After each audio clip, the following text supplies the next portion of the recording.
The Reds bullpen just got even more reliable.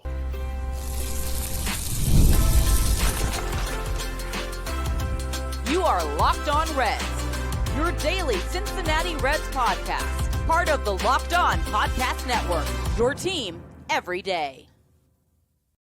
What's up and welcome to the Locked On Reds podcast. Locked On Reds is part of the Locked On Podcast Network. We are your team every single day. And my name is Jeff Carr. I am a lifelong Cincinnati Reds fan. I've been hosting this podcast now going into my 7th season. I love talking about these Reds every single day with you. And on today's show, Ask and We Shall Receive, we got an update on Christian Encarnacion-Strand that is very positive, and first base may not be his only position to consider. I'll tell you why later on in the show. Also, the Reds received a pair of injury updates, but I'm not super worried about them yet. I'll tell you why coming up here in a few minutes. But we will begin today's show by breaking down the reliability that was just added to the Cincinnati Reds bullpen in this offseason of very solid additions for Nick Krall, as the Reds signed on Tuesday Scott Barlow, right-handed relief pitcher, to the bullpen. Major league deal, 1 year, $2.5 million. Scott Barlow is a 7-year veteran. He's coming off a little bit of a down year. It wasn't too crazy bad, but a little bit of a down year pitching for Cleveland, Terry Francona's old team. But he is a picture of reliability. There are let's go with two. There are two concrete reasons why I love this addition for the Reds and why I think this makes the bullpen even better than I was already kind of bullish on to begin with. Scott Barlow, in his 7 seasons in the major leagues, has only seen 2 seasons where he has pitched less than 60 games. And one of those seasons was 2020. You remember, he would have literally had to pitch in every single game to get to 60. But even still, the year 2020, he led the major leagues in appearances. He had 32 appearances that season.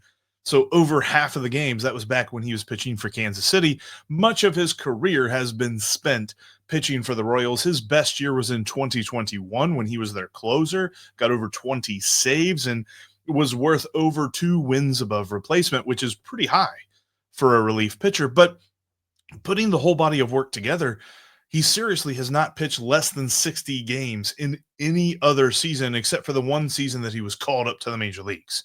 You know, later on in the season, got a cup of coffee, and then his career really took off after that. His first year in the bigs was 2018. But every other year, a picture of reliability. That seems to be a theme for this offseason, at least with the pitching staff, is that Nick Krall has been focused on adding that reliability. I almost wonder if Terry Francona didn't come in here and say, look, here's the deal. We don't need to go out and spend, tens of millions of dollars a year on guys like Corbin Burns or something like that, although that would be nice if you guys want to do that. But what we do need to add are guys that I know I can count on in any situation. If it's a starting pitcher, every 5th day. If it's a relief pitcher, if I need to call on that guy, he's going to be out there and ready to go, because there's been a lot of players, not just pitchers, but players in general for the Reds over the last 5-6 years that have immense talent, but their availability has limited them from putting their talent on display. So you want to get guys that mitigate their time off the field. Scott Barlow is very, very good at doing that, and the Reds can trust that he's going to be an option for them out there in the bullpen. The second reason, and the reliability is kind of a big one for me, but the second reason that I really like this deal is his profile as a pitcher. He's not a fireballer. He's not a guy that's going to blow you away with crazy fastballs. You're not going to see a ton of his pitches just blowing the minds of millions on social media. He's not going to do anything crazy like that, but he's going to be efficient. He's going to get his strikeouts when he can. He does have a career strikeouts per 9 of over 10, so it's not as if strikeouts are a problem for him. But he is also going to keep the ball on the ground. Last year, had a 47.8% ground ball rate. That's good enough for top 25% of all pitchers in Major League Baseball. Very, very good numbers there. And the other part of that is he keeps the ball on the ground and he keeps the hard contact to a minimum. In fact, in the last 3 years, each of the last 3 years, he's been in the top 10% of all pitchers in limiting the hard contact, whether it be average exit velocity or hard hit percentage, whatever it is. Scott Barlow does not allow hard hits. And I think that might have been another directive because Taylor Rogers follows along with this. Brady Singer, as much as he allows fly balls, he's pretty good at limiting the hard contact on the fly balls. But even that, like Scott Barlow being a ground ball type pitcher is the exact type of guy that this pitching staff needs. They're everydayers will know. And if you're not an everydayer, you should subscribe to the podcast, by the way. We talk about the Reds every single day. But everydayers will know that last offseason, I stood on a table and said, go get Nick Martinez for this bullpen, for whatever. If he's going to start, that's fine. Just get him. He's good at keeping the ball on the ground. And while last year he didn't quite have the success, the consistency of keeping the ball on the ground as he had when he was in San Diego, I think we'll see him return to that this year. But that's the profile that the Reds need when it comes to pitchers. Because quite frankly, they're not going to be able to spend all the money in the world to get the guys that have the strikeout numbers that get them in the Cy Young race. Although Hunter Green is a guy that they drafted, developed, and here he is. He's just an otherworldly talent. The Reds aren't going to be able to get that guy, whether it be through trade or through free. Well, they're more likely to get him in trade. But the point being, if they're going to sign a free agent, it's going to be a guy like Scott Barlow. It's not going to be a guy like Craig Kimbrell or Kenley Jansen or something like that, where they're spending $10 to $15 million on a relief pitcher. I think that the Reds have kind of told us what they are looking for in relief pitchers. And part of that is they're going to limit how much they spend there. The Reds have a really solid group of 6 major league contract bullpen guys that their total contracts equal around $24 million, if I remember right. That's not me doing math. That's something I saw. I believe it was Gordon Wittenmeyer posted that. But they've got a lot of guys coming in here and are adding the reliability because they have the resume. And for me, kind of going back to the reliability for one moment, Scott Barlow adds to something that Taylor Rogers brought with him. And that is the fact that the Reds had 4 pitchers come out of the bullpen last year at least 60 times. Alexis Diaz, Buck Farmer. You also had Justin Wilson, believe it or not, and Fernando Cruz. 3 of those guys ain't on the team anymore. And Justin Wilson and Fernando Cruz ain't walking through that door. Justin Wilson was already picked up by somebody, but I didn't think the Reds needed to keep him anyway. He didn't look all that great last year. He's been dealing with, injuries, and he was finally healthy, but I didn't love what the Reds got out of him. Fernando Cruz traded for Jose Trevino. Time will tell if that trade was good. I tend to believe it will be, but time will tell. And the Buck Farmer is still a free agent. The Reds could go get him, but I tend to believe replacing – you replace 2 of those 3 guys with Taylor Rogers, former closer at one point, Scott Barlow, former closer at one point. I think we improved here. The Reds bullpen is looking good. Going to discuss that more with Steve coming up on tomorrow's show. He kind of had a bit of a scheduling, couldn't quite sync up for the schedule for today's podcast, so you got me solo. But I love this edition of Scott Barlow. It adds on to the theme of the offseason for Nick Krall, and that was make the pitching staff more reliable. Scott Barlow is a picture of reliability and exactly what the Reds needed. But the Reds announced 2 players are dealing with some kind of injury to begin training camp or spring training. I'll tell you why I'm not that concerned, though, yet. Coming up next. I got your next favorite snack, and it's Wonderful Pistachios. Wonderful Pistachios has so many great flavors. I'm holding the chili roasted right now. I cannot recommend this enough. In fact, this is the no shells version, because if you're like me and you like the snack, but you don't like to work for it and have to worry about taking the shells off and all that, Wonderful Pistachios does that for you. Plus, they taste great, and they are packed with protein. Lots of health benefits as well. This isn't just some mindless snack that's going to break your diet, Wonderful Pistachios is going to fit right in. Next time you're watching a game and need something salty, need something tasty, check out Wonderful Pistachios. I've switched and I ain't never going back. Get snacking and get cracking with the snack that packs a protein punch. Head on over to wonderfulpistachios.com for more.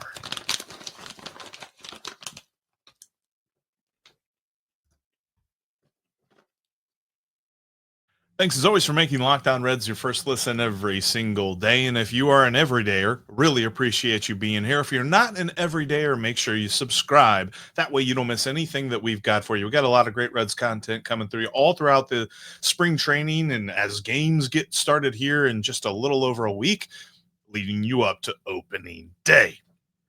All right, the Reds did release 2 injury updates on Tuesday. We heard that both Rhett Lowder and Spencer Steer,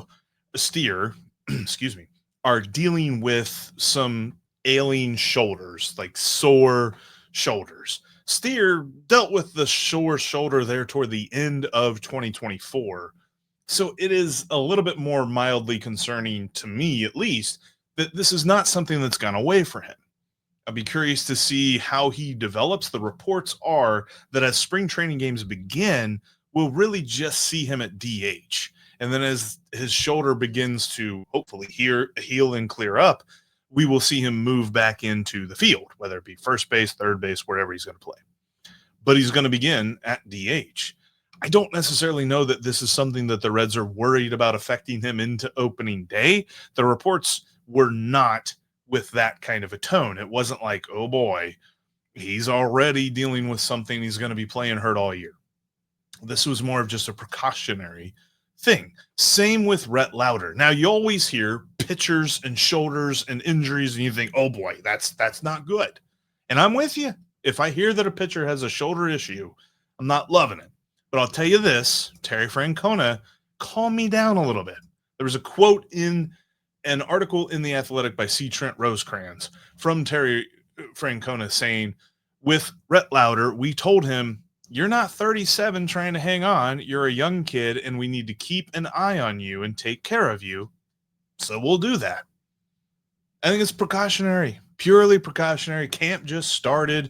It's not the middle of the season where they absolutely need Rhett Lowder to pitch tomorrow. They can slow play this, and so they will. The first workouts for pitchers and catchers begin today, and while Rhett Lowder won't be participating in those, he does have a throwing program that he is going to begin and things like that.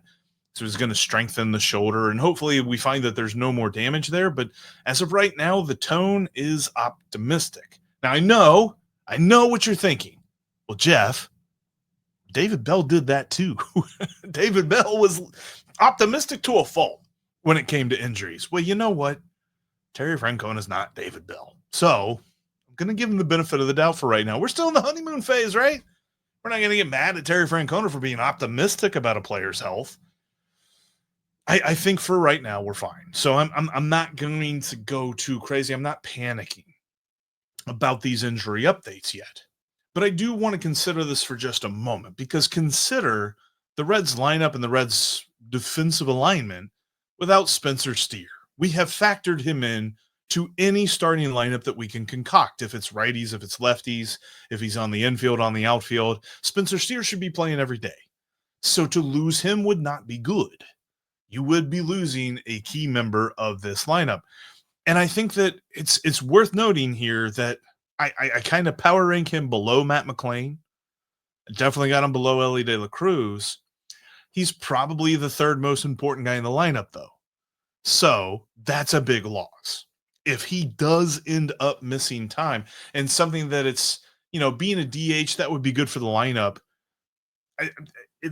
I hope that we're not seeing anything more than this, because taking Spencer Steer out of the lineup, then you're guaranteeing that Jeimer Candelario is in the field somewhere. Or you're guaranteeing that Christian Encarnacion-Strand is in the field somewhere. And we'll talk about that here in just a little bit. There were reasons to be optimistic about our man CES. But you also guarantee that Gavin Lux has to play a corner and infield spot. Likely that'll be third base. So without Spencer Steer, you're looking at an infield alignment that is something like either Candelario or CES at first, Matt McLain at second, Elly De La Cruz at short, Gavin Lux at third. Again, I'm with Steve. I would like this pipe dream of maybe Gavin Lux plays second, Matt McLain plays short, and Elly De La Cruz plays third. But we continue to hear reports that they're just about penciling in Elly De La Cruz at short. Terry Francona said he's not ready to do that yet, and we'll discuss why that is coming up here in just a few minutes. But I believe that's kind of where everybody's expecting him to play this year. So I don't know that we'll see him at third, because Edwin Arroyo isn't necessarily kicking down the door of the major leagues just yet. And I think that's the reason that the Reds would look to move Elly to a different position. But that's your infield. And then your outfield, of course, is Freychild in right, Friedel in center, and Austin Hayes in left. So the Reds could get by without Spencer Steer, but you're not seeing a whole lot of rotation. You're seeing a much more stable, everyday lineup. I mean, Santiago Espinal is going to get his, and you still have the Freychild platoon. That's a given.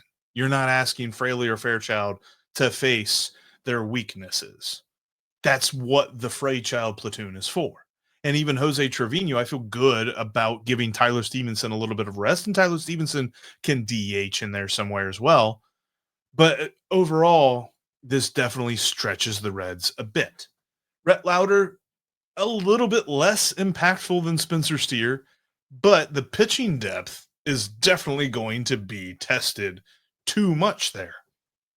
So much so, and shout out to our friend of the show, Carrick, that he kind of brought this up. Like if Rhett Lowder can't go early on in the season, if you're looking at that, do the Reds then keep Graham Ashcraft stretched out?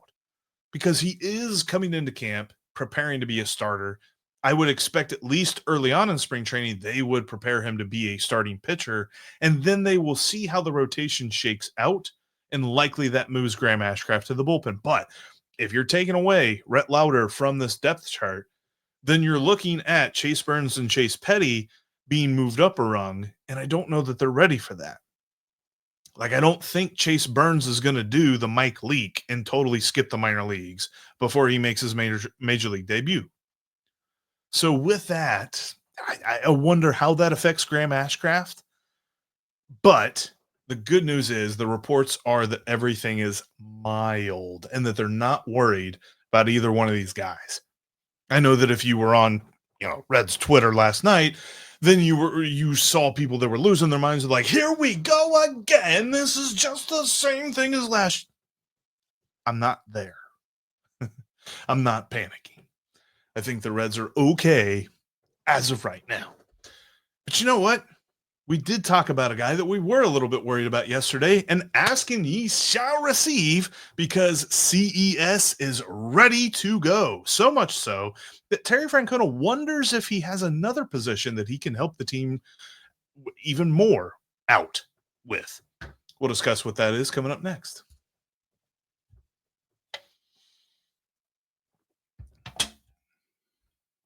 If you can't watch us on YouTube, you can listen to us on your favorite podcasting app. We're on all of them, so make sure that you subscribe, whatever your favorite podcasting app is.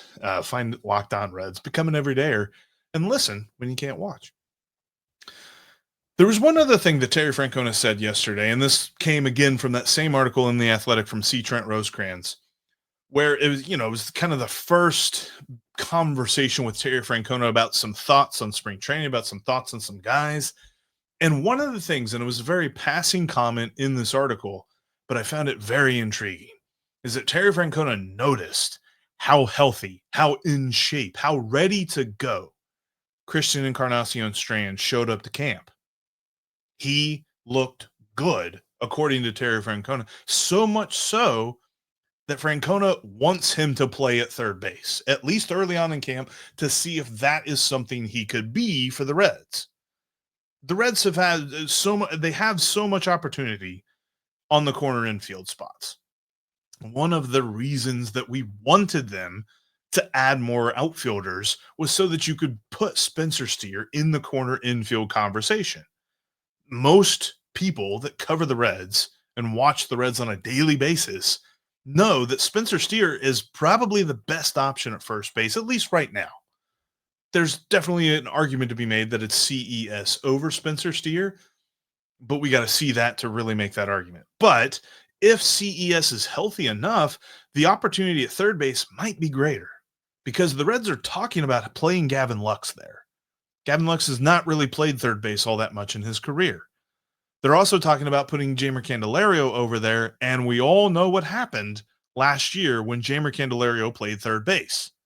It wasn't good. The defense was bad. We don't want to see that. We want to see good defense. And that's what Terry Francona has been preaching all year. In fact, more so than he has scoring runs, he has been preaching the run prevention side of things. So if CES is able to do this, and by the way, he has a little bit of experience at third base at the major league level.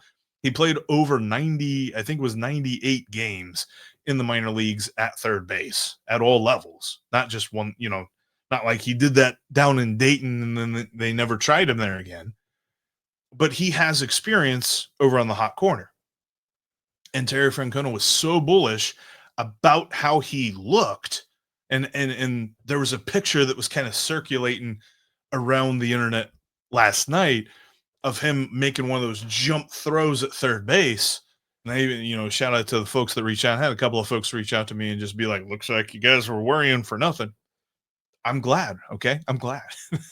I would love to see CES get all of the meaningful at bats. Like I want him to be super healthy, 100% healthy for 162 games. Give me 162 games. And if it's split between first and third, whatever. But give me 162 games of Christian Encarnacion-Strand because I think this lineup, the best version of this lineup includes him. They need him. And I'm happy to see Terry Francona say that. But he also said this, and I found this intriguing, not just for CES, but for everybody on the team. Terry Francona said, we are on the same team, so we want to put guys in a position where they can play their best baseball. I'm not sure we know what that is today, but hopefully we will pretty soon. I expect, and C. Trent Rosecrans said this much in his article as well, but early on in camp, we're going to see some guys in some different spots. You'll see CES at third. Maybe you'll see Matt McLain in center. Maybe you'll see Gavin Lux in left field. Maybe you'll see Gavin Lux at third.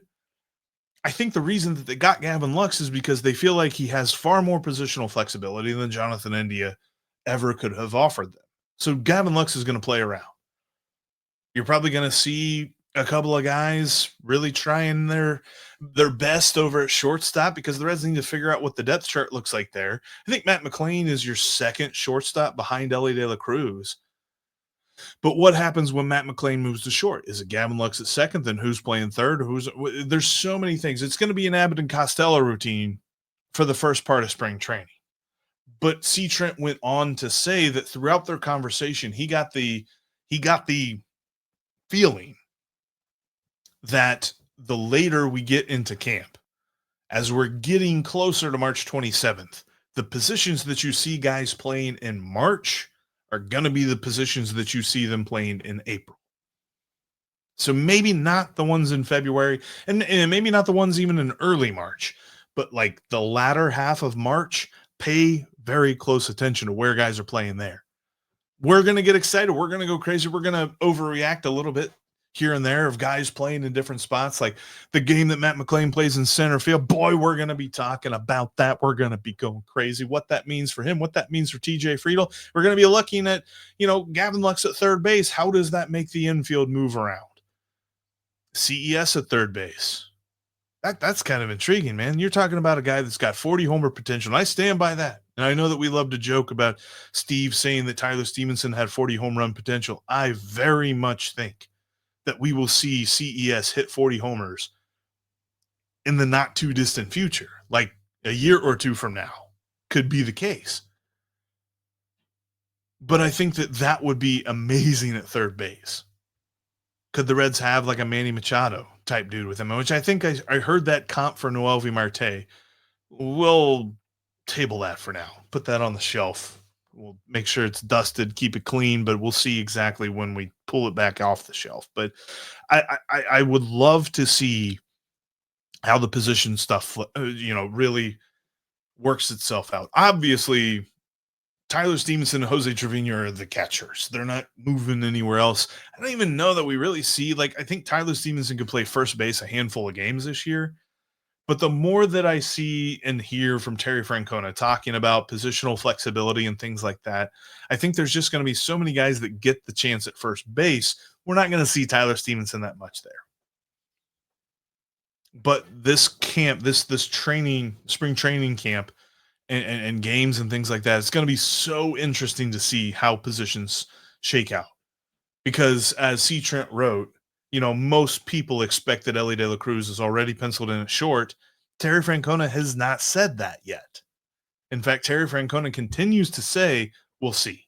We're going to let it play out. We'll see how it works out. Probably that's where he is, but we're not saying that just yet. And I love that. I love the approach that Terry Francona is taking to this team. He knows he has talent, and he knows none of it's established. He knows that all of it is potential, most of it's potential. So he's got to kind of break it. He's got to mine the diamonds, right? That'll be like the theme for this year, diamond mining. Maybe I'll have to watch that movie. Never mind. Anyway, that's getting off topic. That's where we're going to end today's podcast. Thank you so much for checking out today's Locked On Reds podcast. For our everydayers out there, really appreciate you being a part of the show. If you're not an everydayer and you got to this point, I don't know why you haven't hit the subscribe button yet. You better hit that subscribe button, because we're going to be with you every single step of the way, all throughout spring training, leading you up to opening day, every day of the season, because we are literally here talking about the Cincinnati Reds every single day. I expect that Steve will be back with me tomorrow, and we will discuss further why I believe this might be, and I say this with caution, but I want to lay out a case for it tomorrow. This might be the best, or at least the most reliable bullpen that the Reds have had since the Nasty Boys.